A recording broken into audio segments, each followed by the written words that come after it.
안녕하세요. 코인 뉴스룸 진행을 맡은 이지영입니다. 자, 오늘도 암호화폐 시장에 관한 다양한 이야기 여러분들과 함께 나눠보도록 하겠습니다.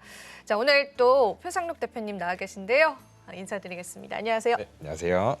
네, 오늘도 저희를 위해서 또 다양한 내용들 준비를 해주셨습니다.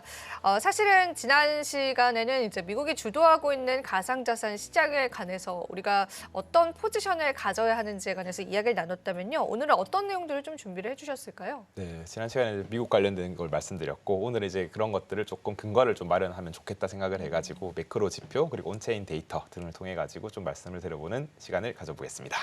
네. 먼저 지금 크립토 시장에 대한 현황입니다. 이제 지금 아마 지금 이게 2025년 가격 변화에 대한 내용들이거든요. 그래서 이제 YTD라고 이제 표현이 되어 있는데요. 이제 올 초부터 이거 1월 1일부터의 자료죠. 1월 1일부터 보면 비트코인은 약 한 12% 가까이 하락을 하였고 이제 뭐 이더리움은 약 43% 거의 반토막 가까이 하락을 하였습니다. 솔라나 같은 경우도 35% 이상 하락, 그리고 에이다 이제 카르다노로 하는 이제 코인도 14% 이제 하락을 하였고 유일하게 XRP 이제 리플이죠. 이제 XRP가 4% 정도 상승을 하였습니다. 아마 올 초에는 이제 XRP의 상승이 많이 있었다가 지금도 많이 하락을 하였지만은 그래도 연초 대비해서는 조금은 긍정적인 움직임을 가져가고 있다라고 좀 말씀을 드립니다. 이런 것들이 사실 트럼프 대통령이 이제 집권하면서 이제 임기에 들어오면서 기대감으로 좀 가격이 많이 상승이 되었었는데요. 이제 임기가 실제 시작되면서 아직까지 구체적인 내용들이 없다 보니까 이전 가격 하락들이 조금은 견인이 되고 있고 특히 이제 트럼프 대통령의 매크로 불확실성을 계속해서 좀 키우고 있는 입장이다 보니까 그에 따라서 이런 가상자산 시장이 좀 크게 좀 반응을 하고 있는 것 아닌가라는 것을 좀 말씀을 드립니다. 네, 그렇지만 뭐 지난 시간에도 말씀드렸지만은 아직은 저희는 이제 사이클 상에 있거든요. 그렇기 때문에 뭐 단기적인 뭐 이런 하락은 뭐 그냥 소나기에 저는 불과하다라고 생각을 하고 있고 긴 호흡으로 가져가신다라면 충분히 뭐 좀 좋은 기회를 맞이할 수 있지 않을까라는 것을 좀 말씀을 드려봅니다. 지금까지 시장 사이클을 봤다면 저희가 또 준비한 온체인 지표들 하나하나 살펴보면서요. 시장 이야기 계속 깊이 있게 나눠보겠습니다. 네, 잘 알겠습니다. 네. 네, 그래서 지금 뭐 온체인 데이터도 말씀드릴 예정인데 지금 또 이제 ETF 현황도 좀 사실 네. 참고로 자주 와봤습니다. 그래서 이제 비트코인 현물 ETF에 대한 유출이 계속 좀 진행되고 있다. 이런 것들이 좀 가속화되고 있는 것 아닌가라는 것을 좀 많이 우려하고 계신데요. 실제 좀 많이 하락은 하였습니다. 이제 보시면은 2025년 1월 피크 때 가격이 보면은 가격이 아니고 AUM이 이제 125 빌리언 달러입니다. 이 원화로 치면 한 182조 원 가까이 되고 있고요. 지금 2025년 3월인데 2개월 지난 지금 그 시가총액이 95 빌리언 달러, 원화로는 한 138조 원까지 좀 하락을 하였습니다. 그래서 AUM이 보시면 한 24% 가까이 하락을 하였거든요. 이제 그렇게 보면서 ETF에서 유입 유출에 따라 가지고 비트코인 가격도 좀 움직이네 이런 것을 좀 보시면은 좀 도움이 되지 않을까 생각을 하고 있고요. 또 재미난 점은 이제 비트코인 가격은 실제 11만 달러 가까이 갔다가 7만 8천 달러까지 빠졌습니다. 실제 한 30% 가까이 하락을 하였는데 ETF의 AUM은 오히려 좀 덜 빠졌다, 24% 빠지면서 조금은 덜 빠졌다라는 것을 볼 수 있고 사실 ETF라는 것을 이제 금융기관으로 사실 생각하시는 분들이 많은데 금융기관이 이제 운용하고 있는 상품일 뿐인 것이고 실제 이거의 투자자들은 뭐 개인들도 있고 기업들도 있고 이런 뭐 금융기관들도 있습니다. 그렇지만 이제 개인들의 이런 투자 심리들이 작용을 해가지고 좀 하락하는 경향도 있다. 이런 것도 참고해 보시면 도움이 되지 않을까 생각을 합니다. 동시에 이것은 이제 비트코인 관련된 이제 비트코인의 큰 손이라고 좀 표현을 하고 있는데 이제 ETF가 지금 보면은 ETF가 전체 한 비트코인 2,100만 개 중에 한 6% 정도 가까이를 보유를 하고 있습니다. 그래서 ETF가 보시면 130만 개 가까이 보유를 하고 있고 이게 6% 정도가 된다. 그래서 ETF가 차지하는 영향력이 좀 크다라는 것을 보여드리기 위해 이걸 좀 가지고 왔고요. 여기서 이제 카테고리로 나눈 것을 보시면 ETF가 130만 개, 이제 국가가 53만 개 가까이 되고 이제 퍼블릭 컴퍼니가 상장 기업들인데요. 상장 기업이 약 한 65만 개를 보유하고 있습니다. 그리고 프라이빗 컴퍼니는 이제 비상장 기업들이죠. 여기 한 37만 개 가까이 보유를 하고 있고 비트코인 채굴업자들도 지금 9만 개를 포함하고 보유하고 있습니다. 그리고 디파이 같은 경우 한 16만 7천 개 정도 보유를 하고 있고요. 이렇게 이제 엔티티가 보시면은 한 127개 가까이 되고 있고 이들이 보유한 게 한 300만 개 가까이 됩니다. 그래서 이들이 시장에 끼치는 영향력이 한 14% 가까이 되기 때문에 이런 것들도 좀 유의 깊게 보시면서 하면 도움이 될 것 같고 이 퍼센트가 사실 좀 커질수록 비트코인 가격이 조금 상승하는 경향이 있는 것 같습니다. 그래서 뭐 지금 14.8%까지 올랐을 때 좀 상승을 했다가 지금 좀 빠지면서 이게 조금 하락을 했다 이런 것들도 참고차 지켜보시면 도움이 될 것 같고요. 뭐 이더리움 ETF 현물 현황도 좀 가져와 보았습니다. 이제 이더리움 같은 경우도 지금 가격 하락이 연초 대비 한 40% 이상 하락을 하여가지고 많은 투자자분들께서 좀 실망감을 많이 가지고 있을 것 같은데요. 이제 지난 11월, 12월, 1월 달에는 좀 순유입이 많았습니다. 이제 그에 따라서 좀 가격이 상승이 되었는데 이제 이더리움은 이제 바이비트 해킹 사건도 있었고 그에 따른 좀 투자 심리가 많이 이제 또 꺾이면서 지금은 좀 이더리움 ETF 같은 경우도 순유출이 좀 지속되고 있습니다. 그래서 좀 아쉬운 부분이 있지만은 그래도 올 한 해를 보았을 때는 충분히 좀 기회가 있는 뭐 코인이지 않을까라고 좀 생각을 하고 있습니다. 네. 저희가 사실은 이 다양한 시장의 변화를 맞이를 하면서 ETF 유출량과 유입량들도 주목을 하게 된 것 같습니다. 사실 ETF가 시가총액에 차지하는 비중이 6%가 좀 넘어가게 되면서 그 영향력도 굉장히 커지는 것처럼 보여지거든요. 네. 그리고 또 이외에도 다양한 기업이나 국가 등의 차원에서의 암호화폐 채택도 진행되고 있는 것 같긴 한데요. 시장 데이터 외에도 매크로 경제 관련해서 데이터 역시도 영향을 끼치는데 매크로 경제 관련한 이슈들도 한번 체크를 해볼까요? 네, 좋습니다.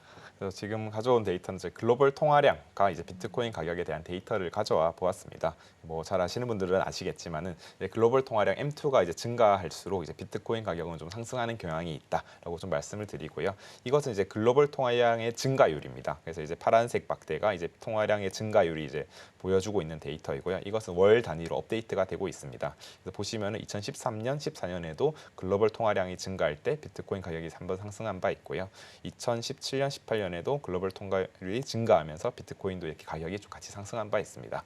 그리고 최근이죠. 2020년 코로나 이후에도 이제 이런 양적 완화를 하면서 20년, 21년에 이런 통화량 증가율 자체도 계속 상승을 하였는데 그에 따라서 이런 비트코인 가격도 좀 상승을 한 바 있습니다. 최근이죠. 2024년, 25년 같은 경우는 이제 지금 2022년, 23년에 양적 긴축을 하면서 통화량이 줄어들었던 것이 있고 이후에는 지금 좀 지속적인 상승을 보여주고 있습니다. 그래서 2025년 최근에는 좀 단기적으로는 하락하는 모습을 보였으나 이제 2024년 12월에 저점을 찍고 2025년 1월에 좀 상승을 하는 모습을 보여주고 있거든요. 그렇기 때문에 이런 비트코인 가격도 좀 이에 따라서 움직이지 않을까라고 보여드리고 조금 더 준비를 한 것이 있는데요. 이제 글로벌 통화량과 비트코인 가격, 앞서는 이제 증가율과 이제 비트코인 가격을 말씀드렸다면은 이것은 통화량 자체랑 비트코인 가격을 좀 비교한 것입니다. 로그 차트로 좀 가져와 봤는데요. 이것도 2021년에도 마찬가지로 한번 상승을 하였고 똑같이 상승을 하였습니다. 2013년도 마찬가지고 2017년도 마찬가지죠. 그리고 2021년 이제 코로나 이후도 마찬가지이고 지금 현재 같은 경우도 단기적으로 하락이 있었지만은 글로벌 M2 같은 경우는 좀 지속적으로 상승하고 있는 추세이긴 합니다. 그래서 글로벌 M2가 지금 한 15.7경원 정도 가까이 된다라고 좀 보여지고 있는데요. 이제 비트코인도 지금 단기적으로는 좀 하락을 하고는 있으나 이제 좀 이런 M2의 움직임을 보았을 때는 좀 상승하지 않을까라고 좀 보여드리고 있습니다.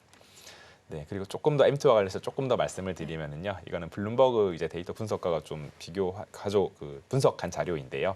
이제 글로벌 M2의 10주 리드라고 되어 있는데요. 이제 10주를 앞으로 당기면은 이것이 비트코인과 거의 약간 유사한 흐름을 가져온다. 그래서 거의 유사 흐름이 거의 94% 가까이 상관관계를 보여주고 있다라고 이야기를 한 바 있습니다. 그래서 2023년부터 데이터를 가져와 봤는데 이제 빨간색 가격이 이제 비트코인의 가격이고 그리고 이제 글로벌 M2의 10주를 당긴 것이 이제 검정색입니다. 거의 유사한 흐름을 좀 볼 수 있겠죠. 그래서 이제 글로벌 M2가 이제 지금 보시면은 하락했다가 이제 상승 반전을 하고 있는데 이제 비트코인은 아직까지 하락에 머물러 있지 않습니까? 그래서 이런 것들을 보면서 지금 단기적으로는 좀 하락을 하고 조정을 받겠지만은 이렇게 좀 반등하는 그런 것들을 좀 보여줄 수 있다. 이런 것을 블룸버그 분석가가 해가지고 참고차 가져와 보았습니다. 네, 조금 더 말씀드리겠습니다. 이제 결국 금리 전망에 대한 것들이 결국에 좀 가장 좀 중요한 포인트가 될 수 있다라고 말씀을 드리는데요. 그리고 금리라는 것이 결국 유동성과 이제 연동이 되기 때문에 이런 것을 좀 많이 보고 있고 이 자료는 이제 결국 페드 와치 툴에서 볼 수 있습니다. 그래서 아마 올 초만 하더라도 금리 인하는 올해 이제 한 번밖에 없을 것이다라는 것이 거의 대부분의 전망이었거든요. 이제 그렇지만 이러한 뭐 다양한 불확실성의 고조 그리고 이제 뭐 실업률도 증가하게 되고 인플레이션도 우려가 있고 이러다 보니까 지금 기준으로서는 올 한 해에만 보았을 때 2025년 12월까지 한 차례, 두 차례, 세 차례까지도 인하할 가능성이 있다라고 좀 바뀌고 있습니다. 그래서 이제 금리 인하가 좀 많이 된다라면은 그만큼 좀 유동성이 증가할 수 있는 부분이기 때문에 이런 것들을 좀 주요하게 보아야 되고 어제도 이제 CPI 발표가 있었는데요. CPI가 예상치보다는 조금 언더 하회를 하면서 좀 시장에 대해서 조금 긍정적인 면모를 좀 가져올 수 있었지 않나라고 볼 수 있습니다. 이런 데이터들은 사실 뭐 매일 바뀌는 데이터이긴 하거든요. 그렇지만 이런 흐름들을 좀 잘 지켜보시면 도움이 될 것이다 말씀드리고, 결국에는 이제 다음 주에 있을 3월에 있을 FOMC가 또 중요한 부분 중 하나인데, FOMC에서 이번 FOMC는 좀 동결로 거의 보여지고 있지만은 거기서 이제 어떠한 이야기가 나오는지, 그 이런 시장 상황에 대해서 어떠한 전망들이 나타나는지를 좀 잘 지켜보시면 도움되지 않을까 생각을 합니다. 네, 다양한 지표들을 확인해 봤는데 그중에서 또 M2의 흐름이 굉장히 비트코인과의 상관관계가 있다라는 부분들이 굉장히 좀 눈에 띄는 그런 시점이었던 것 같아요. 정말로 우리가 다양한 지표와 함께 대입을 해봐서 시장을 예측하는 것도 좋은 방법인 것 같습니다. 그런데 저희가 또 추가적으로 살펴볼 다양한 지표들이 있을 것 같아서요. 그 부분도 계속 이어서 들어보겠습니다. 네, 알겠습니다. 네, 결국에는 뭐 가상자산 시가총액 현황 같은 경우도 이제 결국에는 시장의 흐름을 좀 분석할 수 있는 툴로서 저는 볼 수 있다 말씀을 드리는데요. 결국에 토탈이라는 것이 이제 보시면은 이제 이거는 저희가 트레이딩 뷰에서 가져올 수 있는 지표이고요. 토탈은 이제 크립토 시장 전체에 대한 시가총액입니다. 그리고 토탈2라는 것은 이제 그 전체 시가총액에서 비트코인을 제외한 시가총액이다라고 보시면 되고, 토탈3 같은 경우는 이제 비트코인과 이더리움을 제외한 시가총액입니다. 그래서 이것을 왜 가져왔냐 보시면은 거의 유사하게 움직이고 있죠. 이제 이런 것들이 유사하게 흘러가는데 기본적으로 토탈이 좀 가장 먼저 좀 선행하는 경향이 있습니다. 그래서 그 말은 비트코인이 가장 먼저 좀 선행해서 시장을 움직이고, 이제 그 다음으로는 토탈2, 이제 이더리움의 영향이 좀 들어가 있는 거죠. 이더리움이 이제 두 번째로 좀 따라간다. 이더리움과 메이저 코인들이 좀 따라가는 경향이 있고, 토탈3는 이제 나머지 알트코인들인데 이런 것들은 좀 뒤에서 후행하는 경향이 있다고 볼 수 있습니다. 그래서 2022년부터 현재까지 보았을 때는 중장기 추세 좀 긴 호흡으로 보았을 때는 다 상승의 추세에 들어 있습니다. 그렇지만 좀 단기적으로 보았을 때는 토탈도 그렇고 토탈2, 토탈3 같은 경우도 좀 하락 추세에 있는 것은 좀 맞고요. 이제 그에 반면에 뭐 차트를 많이 분석하시는 분들 같은 경우는 뭐 지지, 저항 이런 것들도 많이 보시고 계신 걸로 알고 있는데요. 이제 2022년, 21년에 이제 고점 데이터가 있는데 이제 그때의 지지선이죠. 그때의 지지선은 지금 거의 유사하게 좀 지키고 있습니다. 토탈도 그렇고 토탈은 그렇고요. 토탈2, 토탈3 같은 경우는 아직까지 그때의 고점을 통과하지 못했습니다. 돌파하지 못했고 이제 그에 따라서 아직까지 이런 알트코인들의 이런 시세 분출들이 나타나지 않고 있는데요. 뭐 개인적으로는 토탈이 먼저 다시 또 이렇게 상향으로 좀 바뀌면서 추세를 바뀌면서 좀 분위기를 바꾸고, 그다음에 토탈2가 다시 또 올라가고 토탈3가 올라가는 그런 움직임을 좀 가져올 것이다라고 좀 보고 있습니다. 네, 추가적으로 이제 이런 가상자산 시가총액도 중요한데요. 비트코인 시장에서는 도미넌스 지표도 많이 참고를 하고 있습니다. 그래서 일반적으로 비트코인 도미넌스가 사이클에서 고점을 찍은 이후에 이렇게 좀 그 도미넌스가 하락하면서 알트코인 시장으로 좀 흘러간다, 이렇게 낙수 효과를 가져온다라고 많이 보고 있는데요. 실제 보통 그 과거 사이클마다 한 비트코인 도미넌스가 70 또는 60% 가까이에서 한 30에서 40%까지 빠졌습니다. 빠지면서 이제 알트코인 시장에서 좋은 장세를 가져왔고요. 최근 2021년 사이클을 보시면은 2021년도에 비트코인 도미넌스는 한 70% 이상을 기록했습니다. 그리고 한 수개월 만에 40%까지 빠졌고요. 그 시기에 이제 아래에 보시면 아더스라고 되어 있죠. 아더스 같은 경우는 가상자산 전체 시가총액에서 10개, 상위 10개의 시가총액을 제외한 그 시가총액이다라고 보시면 되는데, 이게 확 급격하게 상승을 하였습니다. 이때가 사실 뭐 알트코인의 불마켓, 불장이라고 표현을 하는데요. 이제 지금 시작된 사이클은 이제 2023년부터 좀 진행되고 있습니다. 2023년에 이제 40% 비트코인 도미넌스가 저점을 기록하고 이후 좀 중장기 추세는 상승을 하고 있습니다. 그래서 단기적으로는 좀 하락을 했다가 또 상승을 하고 있는 추세인데요. 이렇게 단기적으로 보았을 때 비트코인 도미넌스가 하락할 때 알트코인은 이렇게 상승하는 모습을 볼 수 있습니다. 그래서 이런 것들이 저는 지금 한 62%, 63% 정도의 도미넌스를 보여지고 있는데요. 이게 뭐 고점이 한 65%, 70%까지 갈 가능성도 있지만은 아마 거기서 이제 하락하는 그 구간이 좀 불마켓으로 좀 활용할 수 있는 지표가 된다라는 것을 말씀드립니다. 네, 그래서 아마 대부분의 투자자들께서 이제 사실 비트코인보다 알트코인 투자를 좀 많이 하시는 것 같아요. 맞습니다. 그래서 네. 이제 알트코인 때문에 많이 힘들어하시는 분도 많이 있으실 것 같은데. 사실 이번 또 상승장에서는 알트코인이 워낙 흐름이 좋진 않았잖아요. 물론 몇몇 알트코인은 비트코인보다 수익률이 좋긴 했었는데 이제 우리가 또 알트코인의 시즌 시작을 알리는 이더리움 쪽에서의 또 상승도 없었었고 여러 가지로 아쉬운 면이 좀 있었던 것 같아요. 그래서 우리가 알트코인에 관해서 시즌이 올까라는 부분에 관한 회의감들도 이제는 좀 생겨나는 시점인 것 같아요. 그래서 알트코인을 우리가 바라볼 때 좀 지표를 좀 참고해 볼 만한 게 있을까요? 네, 있습니다. 이게 그게 또 알트코인 시즌 인덱스라고 또 있는데요. 이제 알트코인 시즌 인덱스가 어떤 거냐면 이게 비트코인보다 이 알트코인들이 퍼포먼스가 좋은지 안 좋은지에 따라서 그걸 근거로 만들어낸 인덱스라고 보시면 돼요. 그래서 이제 이게 0부터 100까지 있고 이제 이게 25부터 밑에 있으면은 이제 비트코인 시즌에 가깝다. 그리고 75보다 높으면은 알트코인 시즌에 가깝다라고 하고 있는데 지금 시즌은 이제 비트코인 시즌이다라고 볼 수 있습니다. 이 데이터가 지금 한 16점 정도를 가리키고 있는데요. 이제 그만큼 이제 알트코인의 퍼포먼스가 좋지 않았다라는 것을 표현을 하고 있고요. 이것도 뭐 차트를 보시면 이렇게 좀 상승과 하락을 좀 반복하고는 있습니다. 그래서 이제 파란 쪽에 선에 있는 것이 알트코인 시즌인데 알트에 있다가 뭐 지금 최근에 이제 붉은색 비트코인 시즌으로 왔었죠. 그래서 이런 것들이 지금은 비트코인이 하락을 하였지만 알트코인이 더 많이 하락하였기 때문에 비트코인 시즌으로 좀 인식되고 있는 것입니다. 그렇지만 이제 저 개인적으로는 비트코인이 좀 상승을 하면서 아마 비트코인 시즌이 더 지속될 가능성이 있습니다. 그래서 비트코인이 먼저 좀 올라가고 이후에 알트코인이 가는 경향이 있기 때문에 이 비트코인 시즌이 좀 더 지속된 이후에 이 알트코인 시즌으로 갈 것이다라고 저는 바라보고 있고요. 이런 지표들도 좀 참고해 보시면은 같이 좀 도움이 되지 않을까 말씀을 드려봅니다. 그러면은 아직까지는 우리가 알트 시즌이 오기에는 조금 더 시간을 가지고 기다려봐야 되는 시점인 거네요. 네, 그렇습니다. 비트코인 쪽으로의 또 자금 쏠림 현상이 계속 이어질 수도 있다라는 그런 이야기도 제기가 되면서 알트 시즌 자체가 없을 수도 있다라는 이야기들도 사실 나오긴 하더라고요. 네. 근데 이제 대표님이 보실 때는 그런 상황까지는 오지 않을 것이다라고 보실까요, 혹시? 네, 저는 그래도 이제 사람의 투자 심리는 결국에는 좀 반복되는 경향이 있기 때문에 그런 것들이 저는 올 것이다라고 보고 있고요. 그래서 안 보시는 분들은 사실 ETF 때문에 시즌이 없을 것이다라고 네, 보고 있는 분들이 많거든요.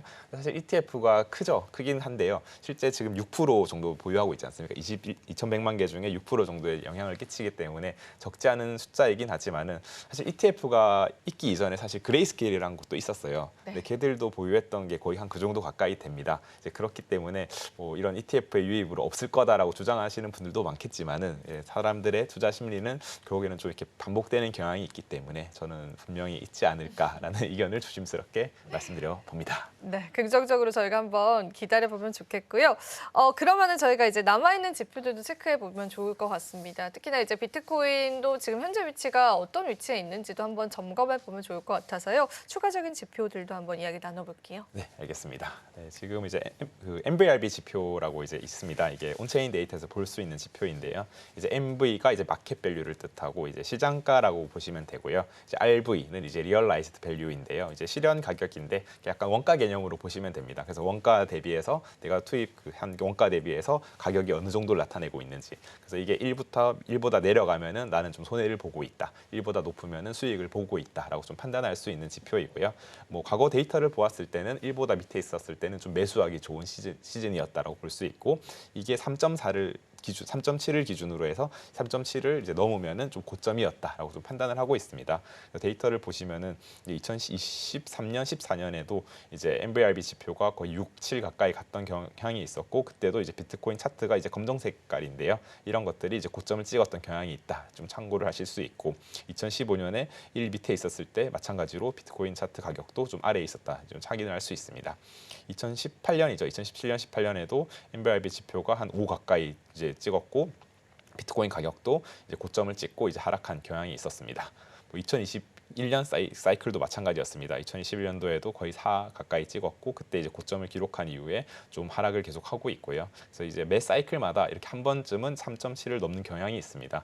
그런데 이번에는 아직까지 없었고 그런 게 지금 현재 1.9포인트 정도를 기록하고 있습니다. 그래서 지금 가격이 뭐 좀 많이 빠져가지고 11만 달러 대비해서 8만 3천 달러 정도를 기록하고 있는데 저도 이번 사이클 내에서는 충분히 이 3.7을 넘는 그 시기가 올 것이다라고 보고 있고 우리는 아직 그냥 상승장의 과정 중에 있다 정도를 좀 말씀을 드려봅니다. 네, 좀 더 추가적으로 이제 MVRV 스코어를 이제 조금 더 이제 뭐 수학적으로 통계학적으로 좀 계량한 지표가 또 있어요. MVRV G 스코어라고 하는데요. 이것 같은 경우는 이제 7을 넘었을 때 이제 좀 고점이었다라는 데이터를 말하고 있습니다. 마찬가지로 MVRV가 좀 유사하게 보고 있는데요.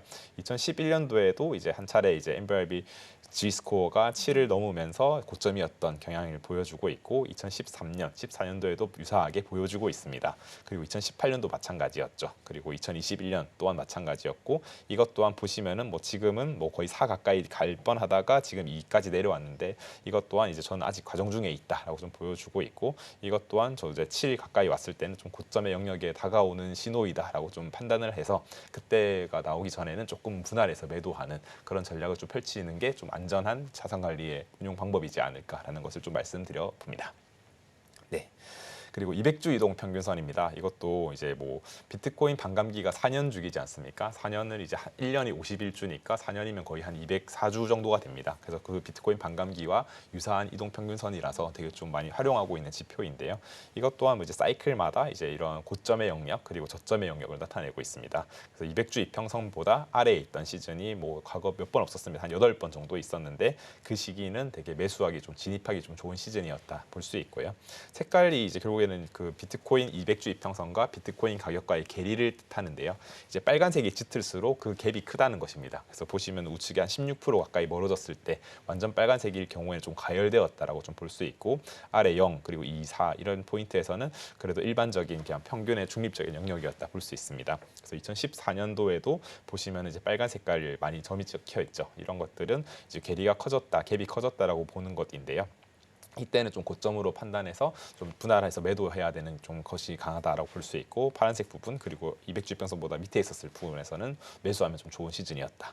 그게 또 2018년에도 마찬가지였고요. 그래도 2021년도에는 완전 그 갭이 커지지는 않았습니다. 이제 빨간색 그래서 16% 가까이 기대했었을 수도 있는데요. 한 10%, 12% 내외에서 이제 갭이 끝났습니다. 그래서 이런 것들이 이제 저 오는 것을 잘 지켜보셔야 된다라고 좀 말씀을 드립니다. 네, 공포와 탐욕지수 또한 마찬가지입니다. 네. 주식 시장에서도 있지만은 이런 것들이 크립토 시장에서도 이제 반영되고 있기 때문에 이런 것들도 좀 잘 지켜보시면은 이런 시장 심리를 바라볼 수 있는 지표로 충분히 활용할 수 있다라는 것을 말씀드리고요. 뭐 채굴 난이도 또한 마찬가지입니다. 이것을 이제 채굴하는데 되게 힘들어지는 이런 것을 이제 볼 수 있는 지표인데요. 이런 채굴업자 측면에서는 올라가게 되면은 좀 비용 부담이 좀 많이 발생하기 때문에 어렵지만은 이것이 좀 펀더멘털 측면으로서 좀 활용될 수 있는 지표다라고 말씀을 드립니다. 네, 마지막입니다. 이거는 이제 크립토컨트에서 가져온 데이터인데요. 이제 온체인 데이터도 다양한 지표가 있습니다. 제가 몇 개를 소개해드렸지만 너무나도 많은 지표가 있고 이거 한 개의 지표만 보고 이제 판단을 하지 마시고 좀 다양한 지표들이 있으니까 그것에 대한 또 종합적인 판단 그리고 온체인 데이터뿐만 아니라 이런 매크로 지표 것들은 같이 좀 판단하는 종합적인 사고를 가지시면 좀 도움이 되지 않을까 해가지고 이런 데이터들을 좀 가져와 보았습니다. 네, 지금 저희가 온체인 데이터를 쭉 살펴봤었는데 대표님께서는 오늘 저희에게 설명해 주는 온체인 데이터 중에서 어떤 지표에 조금 더 무게를 가지고 판단을 하는데 사용하세요? 네, 저는 저 MVRBG 스코어가 되게 좋다 생각을 하고 있습니다. 이게 되게 좀 뭐 시각적으로 좀 보기도 되게 편하고요. 그럼 기본적인 LBRB 지표랑 Z스코어랑은 어떤 차이점이 있는지 한 번만 더 짚어주실 수 있을까요? MVRB 같은 경우는 그냥 바로 이제 원가 대비해서 이제 시장 가격이다 그냥 그렇게 좀 심플하게 해놓은 것이다 볼 수 네. 있고요. G스코어 같은 경우는 약간 통계학적 이런 수학적인 것을 좀 더 섞어가지고 이런 좀 데이터를 좀 분산해 놓았다라고 좀 볼 수 있습니다. 그래서 둘 다 사실 저는 다 체크를 해보고 있는 상황이거든요. 근데 그것을 보는 것은 사실 좀 고점의 영역이 언제인지를 좀 판단하기 위해서 매도를 언제 해야 되는지에 대해서 좀 봐야 된다는 지표이기 때문에 사실 대부분의 사람들이 매수는 뭐 어찌 보면 쉽다라고 할 수 있습니다. 매수는 이제 뭐 싸질 때마다 뭐 사면 되고 또는 DCA를 하면 되고 하는데 사실 매도가 가장 어려운 부분 중 하나이거든요. 그래서 그렇기 때문에 저는 이런 것들을 보실 때 매도의 전략으로서 좀 활용하면 좋지 않을까라는 것을 좀 말씀을 드려봅니다. 그럼 MBLB 지표상으로는 지금 현재 비트코인 자체가 고평가 국면은 아니고 되려 저평가 국면으로 회귀하는 모습들이 좀 보여지잖아요. 네. 그게 어찌 보면은 우리가 지금 시장에서 약간 저가 매수의 기회로 오고 있다라고 봐도 괜찮은 걸까요? 네, 저는 그렇게 좀 생각을 하고 있습니다. 이제 그 온체인 데이터도 그렇게 보여지고 있고 사실 뭐 이런 미국의 움직임 그리고 이런 글로벌 M2나 이런 움직임, 금리 인하에 대한 움직임을 보았을 때는 충분히 긍정적인 데이터들이 많거든요. 근데 그렇지만 이제 단기적으로 시장이 좀 분위기가 깔아앉으면서 이런 게 좀 많았지 오히려 좀 길게 보았을 때는 충분히 좋은 퍼포먼스를 낼 수 있지 않을까라고 좀 생각을 하는 편입니다. 네, 오늘 또 저희가 다양한 이야기들 좀 나눠봤는데요. 시장에 다양한 힌트와 시그널들이 있습니다. 우리가 이슈에 매몰되다 보니까 사실 이런 시그널들을 놓칠 수가 있거든요. 그런 부분에서 오늘 대표님께서 좋은 내용들 많이 여러분들에게 가르쳐 주신 것 같습니다. 자, 대표님 오늘도 좋은 말씀 고맙습니다. 네, 감사합니다. 네, 코인 뉴스로 오늘도 도움되는 시간이셨기를 바랍니다. 여러분들에게 제공해드리는 정보들 여러분들 잘 활용하셔서요. 전략적으로 한번 가져가 보시면 좋겠습니다. 저희는 오늘은 여기서 인사드려 볼게요. 다음 시간에 다시 찾아뵙겠습니다. 시청해주신 여러분 고맙습니다.